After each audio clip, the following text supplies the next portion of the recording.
Hey, what's up gentlemen and ladies? So before I get into the video, I just really quickly wanted to say thank you to everybody for finally getting me all the way to 10,000 subscribers. That's honestly unbelievable, guys. Like, for a second there, I'm not gonna lie, I kinda didn't know if I was gonna make it to 10K, but I finally did. Now, this is just like a quick thanks because it's the first video to come out after I hit the milestone. I will have an actual special going up, hopefully next week on Sunday, so not this Sunday that's coming up in a couple days, but the one after that, again, if all goes according to plan. And how appropriate that the day that I hit 10K is the first day that I break my perfect schedule streak that I had going. Yeah, sorry that today's video is late, guys, but I mean, at least you got it now, so let's just stop wasting time and get started, shall we? So a while back, Square revealed their plans for the newest Dissidia game, NT, which came out for the PS4 about a month ago, and I've been having a blast playing with, like, you know, friends and online and with all the different characters. However, the developers said that they intend for the game to end up with a total of 50 characters, which is ridiculous. The game currently only has about half of that with 28 characters. However, they already confirmed that they are going to be adding 6 new characters with the first season pass, which is actually, funny enough, the exact number of characters that are missing from this newest game that were in Dissidia Duodecim, those being Gilgamesh, Tifa, Laguna, Yuna, Prish, Gabranth, and if you want to count her as the 7th, and I guess Aerith, even though she wasn't really playable. That actually brings the total number up to 35, which still leaves 15 new characters that we can expect for Dissidia NT coming in the near future, which just begs the question, what 15 characters would I like to see in Dissidia? Now, because there is so many characters and I don't want this video to last 3 hours, I'm not going to spend too much time on each character. I'm basically just going to, like, bring them up, why I think that they'd be cool, and that's it. But of course, like always, feel free to let me know in the comments who you'd like to see in the Dissidia game as DLC. And with that, let's get started with number 15.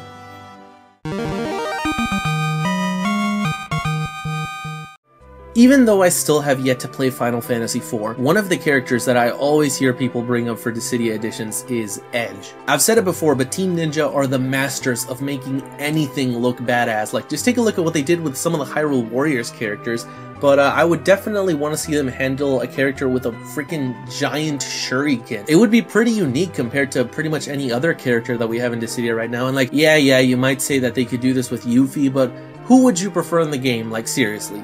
Yuffie or Edge? The thing is, I don't know how many characters they want from each game, because Kain is already in it, and I could see people making an argument that, like, Rosa is more important than Edge to include in the game, but I'd still like to see him regardless.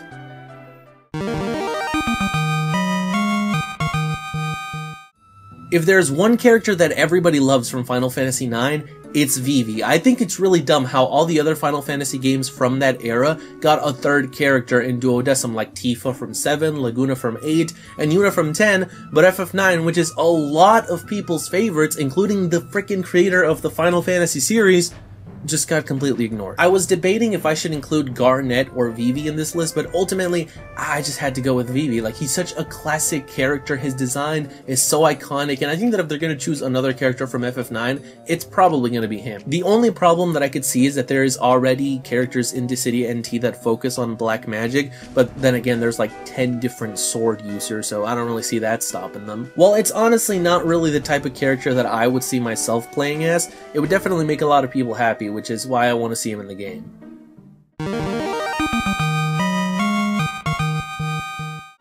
I want to ride my chocobo all day. This shouldn't surprise you guys. Prompto is on this list and is number 13 too, unlucky number 13. Now, while they're probably gonna add Laguna back in the game at some point, as of right now, it's really lacking when it comes to gunslingers. Though Final Fantasy XV's combat was slightly more grounded in reality than the absurd gameplay of Dissidia, it would be amazing to get to play as him with like the crazy Advent Children physics that make up this universe. He could switch between his pistols, the rifles, and even the machine weapons like the drill gun and the blaster. I think he would be a blast to play as, And I mean, come on, if they don't incorporate some kind of move where he flashes a picture with his camera and blinds your opponents for a few seconds, then I'm gonna be pissed.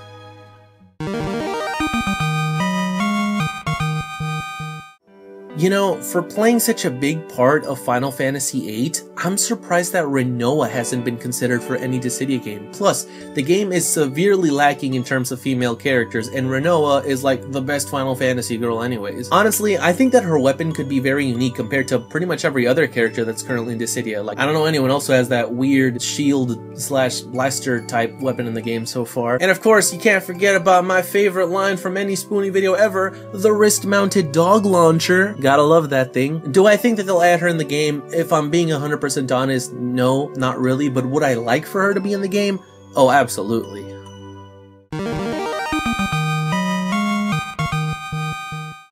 I didn't like FF12, okay? Yeah, I know. Hate me all you want. I don't think it's a coincidence that I dislike both Star Wars and Final Fantasy XII. Okay, that's unfair. I really only played through the first couple hours of Final Fantasy XII, which is gonna get uploaded to my stream archive channel pretty soon, youtube.com/CNHardVersus, links in the description. But I gotta be honest, so far, I'm not very impressed. However, one of the things that I do like specifically is the character of Balthier. Like, seriously, Vaughn is like the ever so slightly less annoying Tidus type of character, whereas Balthier is cool and always knows exactly what to do. And again, serious lack of gunslingers in the current Dissidia game. But yeah, I can't really think of much to say on this character. Like I said, I didn't get very far into 12. If I had to be realistic, they'd probably choose Ashe before him since she's the quote-unquote real main character of the game. At least that's what I've heard, but I guess we'll see.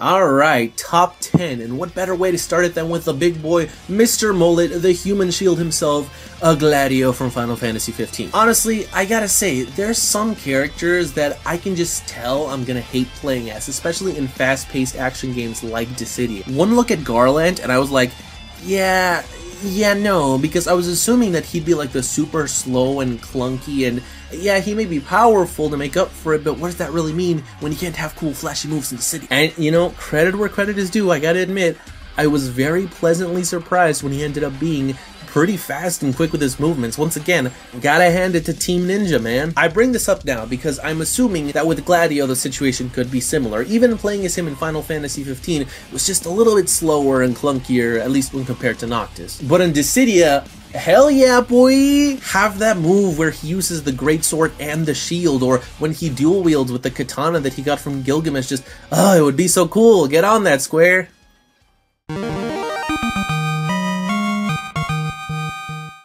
Now, if there's one character that seems really interesting to me from Final Fantasy IV, it's Rydia. I honestly don't even really have much to say for her, but she's just such an iconic character from that game that I will actually be mad if she's not included. She's a freaking summoner! Imagine all that you could do with that. And yes, I know that Yuna is gonna be in the game, but still, I don't think that full-on summoning would work. Well, firstly, because there's already, you know, summoning in the game, although you don't get to play as the summons, they just kinda help you and do stuff in the background. But I think that it would be cool if somehow they were incorporated into parts of the combos. Like you hit once, twice, and then for the finisher, the summon just kind of appears out of nowhere and delivers like the final blow for you. I mean, I've seen more absurd things in these games. They could definitely make it work.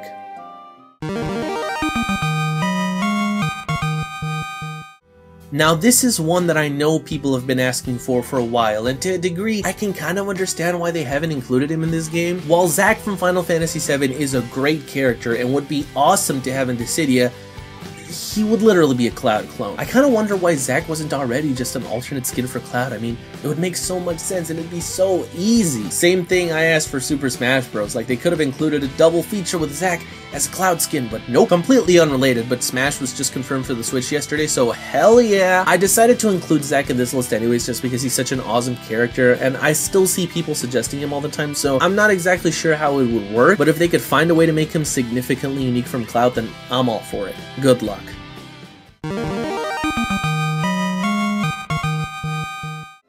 Now, everyone says that Yuna was included in Duodecim because she was the main character of 10-2, so it only makes sense that they would also include the main character from 13-2, right? No, not Sarah, ew, why would anybody want that? No! If they're gonna include one of them, I'd rather it be Noel. Oh, Noel, you Kingdom Hearts reject-looking, time-traveling mess of a character. I do think that the 13 series in general is just not very represented in the Dissidia games. Like, the only character that we've gotten so far is Lightning. We didn't even get a villain, even FF12 got a villain. So if I had to boil it down to characters from the 13 trilogy that are both likely to be added and that I would like to be added, Noel is definitely at the top of that list. Well, he's number 2, but we'll get into number 1 in a little bit.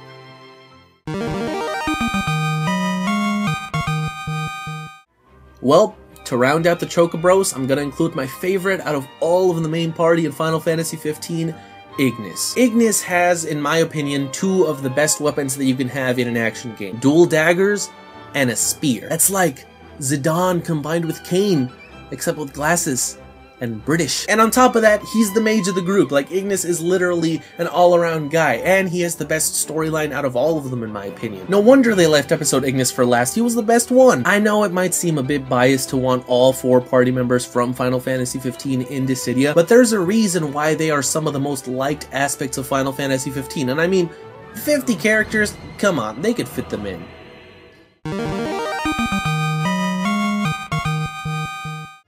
Alright, top 5. In the number 5 slot for me, you have a very cool character from Final Fantasy VI, and that's Setzer. Now, I know that people are going to point out that we already have Ace in the game, so someone who fights with cards, but here's the thing. Ace isn't a gambler, okay? Ace is a summoner. Even though that's not portrayed much in Dissidia, or heck, even in the gameplay of Type 0 itself, but in lore, he basically uses Yu-Gi-Oh cards. Setzer, on the other hand, is an actual gambler, and he could have a ton of moves that are really powerful, but based on chance. He could use the entire arsenal of cards, dice, darts, you name it. That's something that we honestly haven't really seen that much in any action Final Fantasy game, and I think that it would be a blast to play as.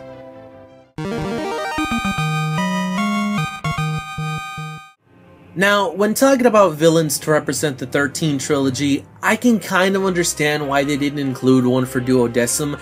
It's because Barthandela sucks, or Dicely, or the Primarch, or whatever the hell you want to call him. Seriously, this guy has like the lamest and most forgettable design of any Final Fantasy villain, but Caius, on the other hand, now we're talking. Not only is Caius a really cool character in 13-2, but he also has a very compelling storyline, and he wears purple, which is like the best color ever, oh my god. So yeah, it's almost a given that they'll include some kind of villain from 13, it'll be kind of weird if they didn't. And I know that choosing one from the second game might be a bit different, but I mean, hey, Jecht was in the game instead of Seymour, and you don't see anybody complaining. I guarantee you that people wouldn't be complaining if we got Caius in the game, as opposed to Dicely.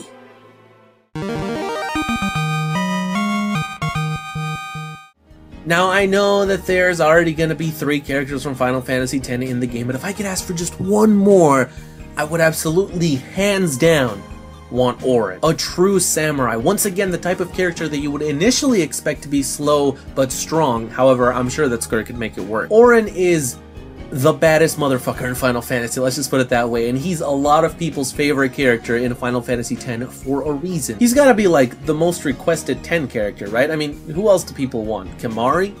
Wakka?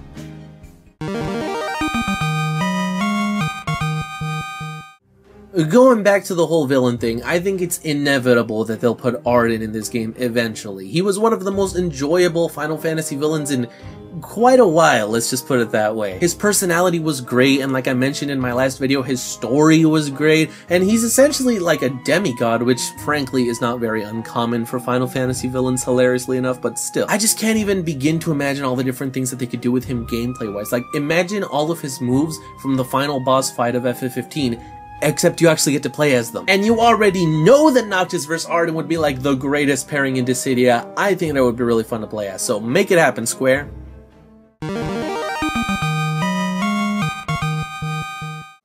And the number 1 character that I would like to see in Dissidia NT is Vincent from Final Fantasy VII. What can I say? He's just a cool character. Once again, he has a gun, but not only that, It's a 3-barrel, one-handed shotgun and a claw gauntlet on the other arm that he could use in a similar fashion to Nero from Devil May Cry 4. Admittedly, a lot of characters from Final Fantasy VII are very popular and many people would like to see them in Dissidia, but Vincent sticks out from the rest for a reason. I mean, other than Zag, he was the only one to get his own spin-off game. Now, the quality of said spin-off game is a little more debatable, but again, the fact that it even exists to begin with should speak of how much people like him. And it's no surprise that anytime anybody asks for what characters fans would like to see in the game, he always comes up. So there it is. Those are the 15 characters that, in an ideal world, for me, would be chosen to round off Dissidia NT's 50 character list. I really think that I got most of the big ones that people always ask for, but I'm sure that I forgot a bunch of them, so just let me know in the comments who you would like to see in the game for sure. And once again, guys, thank you so much for 10,000 subscribers. It's unbelievable, and